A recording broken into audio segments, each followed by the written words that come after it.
Hey, it's Donna, and it's Friday, and I'm doing my quick live for you, and today I want to talk about sprouts. I've talked about sprouts many times. I love sprouts. I'm a little sprout crazy, but I have a new method that I want to share with you that I have to give all credit to my sister Heidi for this method because she's the one that discovered it. And I was using those square trays, the Sprout Master. Let me grab it. I want you to see the difference. Forgot to pull these out. This was the method I was using before, and actually this is necessary for certain seeds, but not all the seeds. And so I'm going to talk about that because I made the mistake of trying to do broccoli seeds in my new system, which is this, and it didn't work. So I'm going to talk about this today, but first I just want to welcome you to Simply Living Wellness and to Leaders of Love. If you are not in Leaders of Love and you're female, it's a women's support group on Facebook. We have a weekly Wednesday night circle. It's so much fun, and we have great topics that we cover, and we go in more depth on these topics in our Wednesday circle, and we have guest speakers as well. So with my partner Anathea, we would love to have you join. I'll post the link in this live for you. So let's get on to sprouts. So my previous method was the Sprout Master, and it's still good for broccoli sprouts. The broccoli sprouts need to take hold on something, and this is kind of like a little sand sifter kind of tray, and the sprouts grow through the little holes. But when you harvest them, the husks are there. It's hard to get the husks out. There's not an easy method because the sprouts are attached to the to this tray. And it is a simple method. It's harder to keep the sprouts fresh, I feel, and you can't get rid of the husks. In this new method, which I use certain seeds, it comes out beautifully, and the color is not coming through on this video camera. It is a beautiful green color. There are no husks. There's a few, but it's just very fresh, smells amazing. I use these like in every dish almost that I eat because I grow so many of them, and it's really fresh, and 10 times the antioxidants, supposedly the broccoli seeds at least are, than just eating broccoli itself. So, and it's lower carb than having the vegetable itself, but nothing wrong with broccoli carbohydrates. Anyways, but in the new method, I'm using this clover, which is a crimson clover, and I'm doing just a regular clover. It's a red clover, and it works really well. And then alfalfa in the new method works as well, but I haven't, I only did it once because this is pretty new to me. I only did it once, and the seeds didn't grow as well as the clover, but I'm on my second batch now.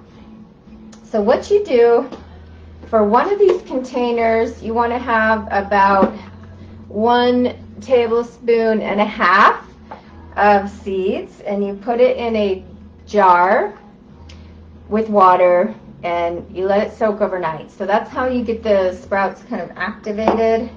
Probably not using the correct scientific term, but that's what I call it.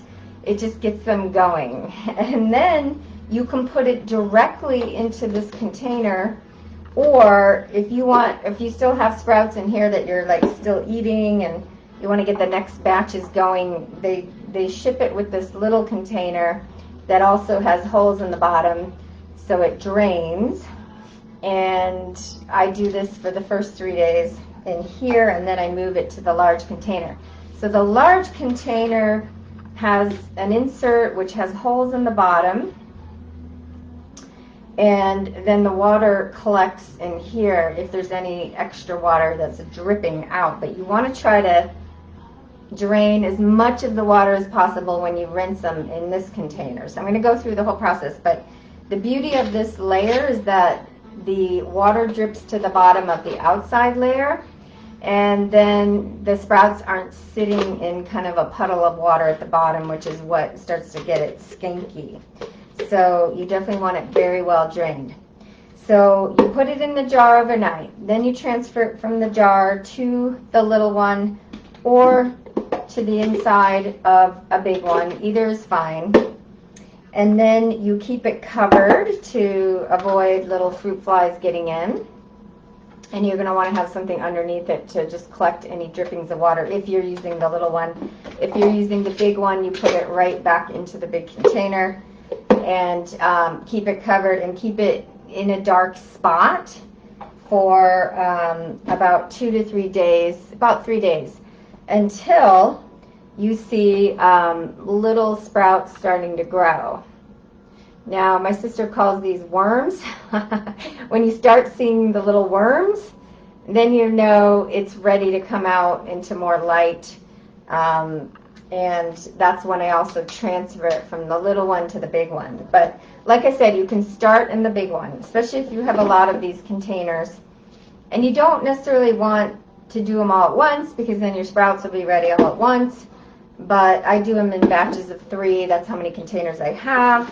I would like to get more.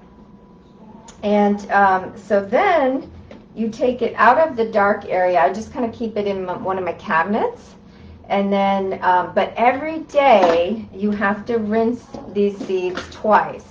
No matter if it's in the small or the big container, doesn't matter. Every day you're rinsing them twice, morning and night. And you want to rinse them really well under the faucet. And then you want to drain it really well, okay? So you got to let it drain very well to get all that excess water out. And in the big one, you just pull the inside one out. It's got the holes at the bottom. You run it under the faucet. You kind of, you know, mush it around because it starts to become a big tight ball. And so you want to kind of break it up to really get it rinsed. And when you're done rinsing, then you swish it, switch it in circular motion to get all the excess water out, and kind of shake it. And then you put it back in here, you cover it, and then you let it sit till the next rinsing. And this you can leave out on the counter after the 3rd day, once the little worms, the sprouts start growing. Okay, so then it's in here, and it's probably going to start like about here, and it's going to end up completely full. And then you know it's done. But in the meantime, you're rinsing twice a day. And the trick to getting rid of the husks is that you dump the container into a bowl and really break it up, swish it up, and you'll see the husks start to float to the top. And then you take a big spoon and just kind of skim off the little husks and toss them, okay? So it's a little bit tedious. That's not necessary. And because you can eat the husks, but I like to have just the fresh sprouts without the husks. So I go through that step. So again, you submerge it into water in a bowl. The husks rise to the top. The extra seeds will sink to the bottom. Keep those because they're going to probably grow into sprouts yet. They may not, but you do this process twice. I usually do it one day and then the next day. And they're pretty close to being, you know, ready to go when you're doing this rinsing. So the second day, I'll do it again in a bowl. I'll skim off the husks from the top, and then I'll pull the sprouts out, put them back in here, swish it around, let it drain really well. And then at the bottom of the bowl, you'll see just seeds or husks, seeds that are never going to sprout, and husks, and those I just discard. So back in here is going to be your final sprouts, and then you're still going to let it go another day or so till it really fills up and it's super thick like this with just sprouts. no seeds, really no husks, and then it's ready to eat. And now you want to put it into the fridge. Now you can store it in this container, put the lid on it that has little holes to kind of let it breathe, and store it in the fridge for longevity to keep it fresh. But you can also take it out of here and put it in another container. I use these plastic bins. I don't like plastic, but I can cut holes in the lid to kind of let the fresh air come in a little bit so it doesn't get skanky. And it's a good way to store it, but you basically store them in the fridge and then you have it ready to go, ready to put on eggs, salads, bagels, anything. I put it on everything. Any questions? Hi, Bobby. Thank you for your comments. Thank you for joining me. That's all I have, but I wanted to see if there's any questions.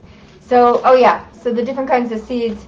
The clovers work really well in this. The alfalfa, I think, should work well. But if you go to Sprout People, I think they're called sproutpeople.com, do a Google search for Sprout People. They give you a chart of which mechanisms, which methods work best with which seeds. But I can tell you if you're going to do broccoli, which I love, and kale I have not tried in the new method. Kale I've always used in here. I love kale seeds. I love sprouting broccoli seeds. And now I'm really into the clover because it works so well in this jar. There's tons of different sprouting seeds that you can get on Sproutmaster. You can also find them on Amazon. I'm not Sproutmaster, Sprouting People, I think it's called. And they give you the chart of what method works with which seeds. There is a way to use this method, and I think you use some kind of medium at the bottom, which is this coconut cloth kind of thing, cloth made out of coconut, and it acts like a soil. I haven't tried that, and it just honestly sounds too complicated to me. I'd rather just go easy and simple. Alrighty, everyone. The best conversations happen after the video, after the live. Leave your comments below. Let me know if you've experimented with sprouting. I would love to know. And let me know your tips and let me know your questions, and I'm happy to answer them. And have a beautiful day, everyone. Namaste, and talk to you next week.